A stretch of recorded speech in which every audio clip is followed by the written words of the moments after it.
베드로와 요한이 대답하여 이르되 하나님 앞에서 너희의 말을 듣는 것이 하나님의 말씀을 듣는 것보다 옳은가 판단하라.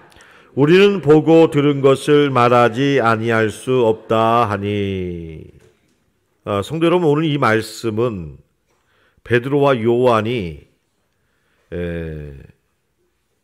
옥에 갇히고 결박당하고 심지어는 죽음의 위협 앞에 있으면서도 용기를 내어서 하나님 앞에서 너희 말을 듣는 것이 하나님의 말씀을 듣는 것보다 옳은가 판단하라.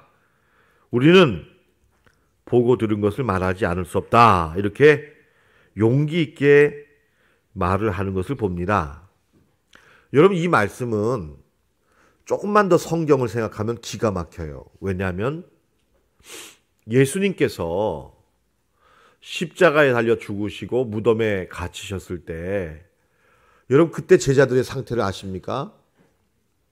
제자들은 두려워서 떨었습니다. 숨어 있었습니다. 문을 안으로 잠그고 아무 소리도 나가지 못하게 숨어 있었습니다. 왜냐? 유대 관원들이 무서웠기 때문입니다. 이제 예수님도 잡아 죽였는데 우리도 이렇게 될 날이 곧 올 거다. 우리도 편안하지 못할 거다. 안전하지 못할 거다. 이런 두려움 속에서 제자들은 두려워 떨었던 것입니다. 겁쟁이였던 것입니다. 그리고 베드로는 나는 다시 물고기 잡으러 간다. 예수님을 3번 배반하고는 이렇게 자기 고향으로 돌아갔던 사람입니다.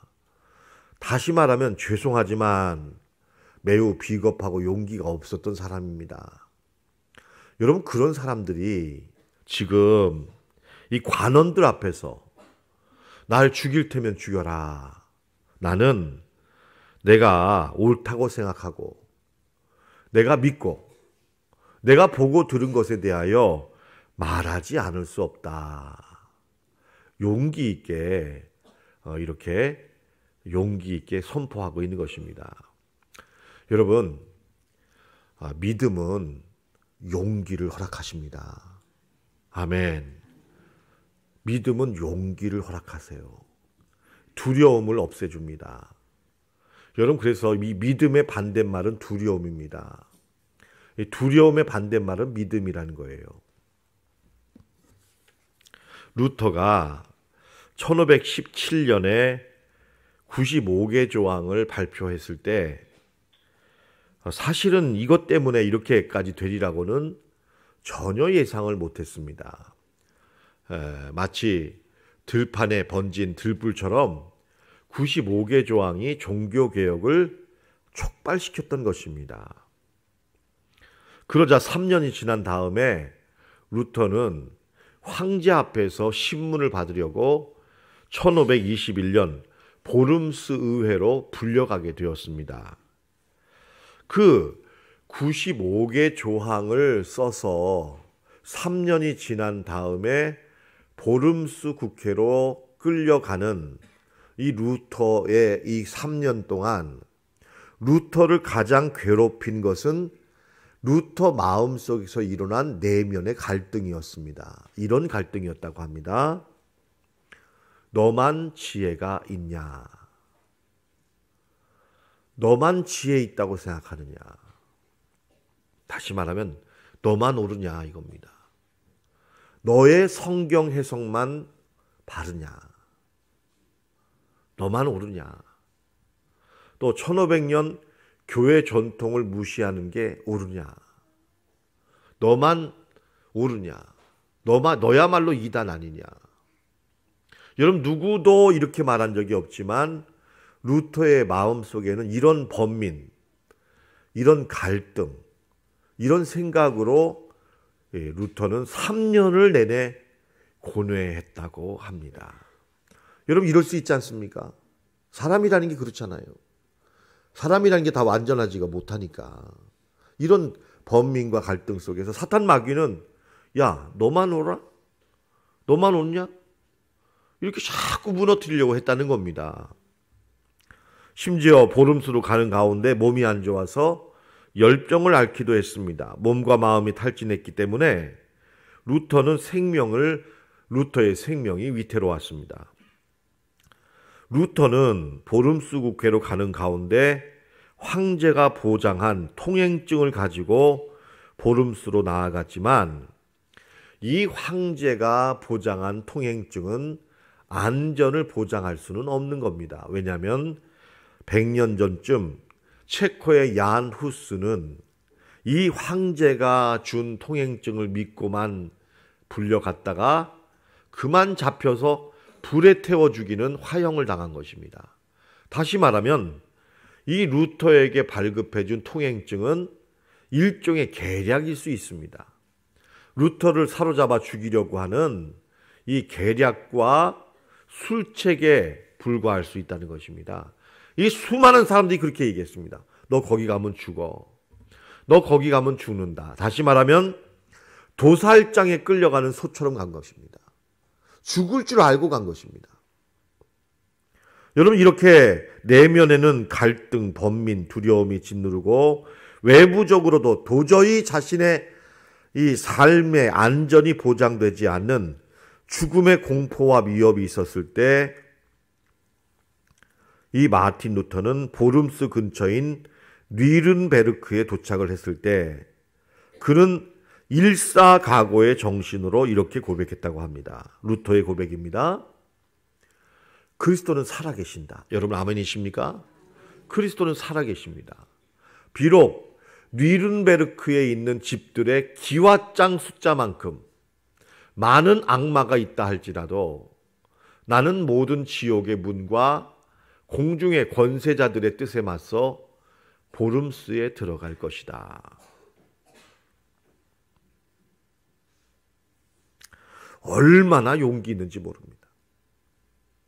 여러분, 우리 종교개혁의 후예들에게는 이런 믿음이 있어야 되는데 어찌 보면 의인은 오직 믿음으로 말미암아 살리라. 이 말을 우리는 오직 의인은 용기로 말미암아 살리라. 이 용기로 바꿀 필요가 있습니다. 왜냐하면 믿는 자들에게 이 두려움이 많다는 거예요. 예. 우리에게 의외로 이 두려움이 많아요. 예. 두려워, 무서워.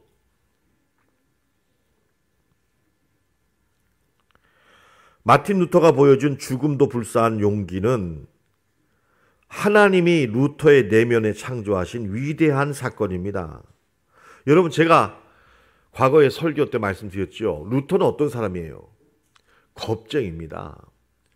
왜 루터가 여러분 법과대학을 포기하고 수도원에 들어간 줄 아시죠? 천둥번개가 쳤어요. 옆에서 두둥 하고 번개가 치고 천둥이 치니까 그때 했던 말이 성 안 나요. 나를 살려주옵소서. 내가 수도사가 되겠나이다. 안 죽으려고. 여러분, 안 죽으려고 죽음이 두려워서 성직자가 된 사람이라니까요. 여러분, 그래서 이 루터의 인간적인 내면을 보여주는 가장 대표적인 말은 바로 두려움, 안페우퉁이라는 말입니다. 안페우퉁. 영혼의 깊은 두려움. 이 루터의 내면을 가리켜서 사람들은 딱 하나 말합니다. 루터는 두려움에 사로잡힌 자였다는 게. 이 안페우퉁, 이 말은 대단한 말입니다. 이 아주 두려웠다는 말입니다. 깊이 떨었다는 게 두려움으로. 여러분, 그런 사람인데 이렇게 두려워 떨었던 사람이 여러분 지금 보름수로 가면서 그 내면의 중압감을 뚫고 육신의 질병을 뚫고 심지어는 이 외부적인 정치와 로마 가톨릭의 죽음의 명백한 위험을 불사하고 나아간다. 불사하고 나아간다. 여러분, 여기서 우리는 이 믿음의 용기를 봅니다. 믿음의 용기. 성도 여러분, 용기 있으시기 바랍니다. 용기 있으시기 바랍니다. 우리 같이 하겠습니다. 죽으면 죽으리라. 죽으면 죽으리라. 예. 여러분, 만약에 제가 주님의 일을 하다가 병이 날 것 같아서 병이 날 것 같고 건강이 위험할 것 같아서 하나님의 일을 한다면 저는 아마 세일의 기도 안 할 겁니다. 세일의 기도 안 할 거예요. 40일 기도 안 할 거예요. 토저 목사님의 이것이 성공이다라는 책에 보니까 토저 목사님의 두 분의 동료에 관한 얘기가 나와 있었습니다. 어느 목사님이 두 분이 있었는데 한 분은 목회하다가 병에 걸리셨대요. 의사에게 건강진단을 했더니 목사님이 이대로 가시면 병에 걸려 죽으실 수 있습니다. 그랬더니 목사님이 그때부터는 두려워서 심각한 고민에 사로잡히더니 교회에다가 사표를 제출하더래요. 건강상의 이유로 사임합니다. 그러고는 공기 좋은 곳에 가셔서 그냥 그렇게 사셨대요. 이 건강에 대한 두려움 때문에 이렇게 사역을 접으신 거라는 거예요. 근데 어떤 목사님은 심장이 위험하셨어요. 그런데 목사님이 이렇게 계속 사역하시면 돌아가십니다. 그랬더니 목사님이 하시는 말씀이 그래요. 잘 알겠습니다. 저는 사역하다가 죽기를 원합니다. 이러시더니 열심히 사역하다가 어느 날 앉아 계시는데 심장이 멎으신 거예요. 그대로 가신 거예요. 이 건강의 위험 앞에서 한 사람은 떠나가고 한 사람은 죽음의 순간까지 계속 갔다는 거죠. 저도 우리 어르신들 앞에서 죄송하지만 이 목사님 죄가 가장 큰 저를 두렵게 하는 건 건강이더라고요. 근데 제가 이번 세일의 기도 때 운동 제대로 한 적이 없습니다. 그리고 사실은 조금 기분이 나쁜 게 이 건강이라는 것이 사람을 너무 비굴하게 만드는 것 같아요. 그래서 이런 생각도 해봤습니다. 죄송하지만 이러다가 죽지 뭐. 이러다가 죽지 뭐. 좀 이런 것도 필요하다는 거예요. 이 토저 목사님이 우리들은 건강까지도 주님께 바칠 필요가 있다. 너무 건강하지 마라 이거지. 너무 그것 때문에 두려워하지 마라 이거지. 여러분 우리 뭐가 그렇게 두려우실까요? 여러분 두려움은요 아주 무서운 죄를 낳습니다. 사람은 두려워서 배신합니다. 두려워서 진리를 외면합니다. 이 두려움 속에서 온갖 죄가 다 나온다네. 여러분 그래서 요한 1서 말씀을 보겠습니다. 사랑 안에 두려움이 없고 온전한 사랑이 두려움을 내어 쫓는다. 여러분 이 말씀 정말 귀한 말씀이에요. 우리 다 같이 하겠습니다. 사랑 안에 두려움이 없고 온전한 사랑이 두려움을 내어 쫓는다. 여러분 그 다음 세 번째 줄 보세요. 두려워하는 사람은 벌 받습니다. 하나님이 심판하십니다. 왜요? 두렵게 살지 않을 방법이 있어요. 예수 안에. 여러분 기도하시면 용감할 줄로 믿습니다. 기도하시면 되는 거예요. 두려워하는 자는 사랑 안에서 온전히 이루어지지 못하느니라. 저는 그런 생각 많이 해보는 거예요. 어떻게 순교자들이 그 칼이 목을 자를 때 그때 그 두려움을 이겼을까? 어떻게 손양한 목사님이 입을 찢었어요. 입을 찢어서 죽였어요. 그런데 그분은요, 이 여수 애양원에서 목사님만을 위한 배가 준비되어 있어서 도망갈 수 있게. 그분은 전라도뿐이 아니고 경상도뿐이에요, 고향이. 그런데 여러분, 고향으로 갈 수 있는 배가 준비되어 있었어요. 근데 안 가셨어요.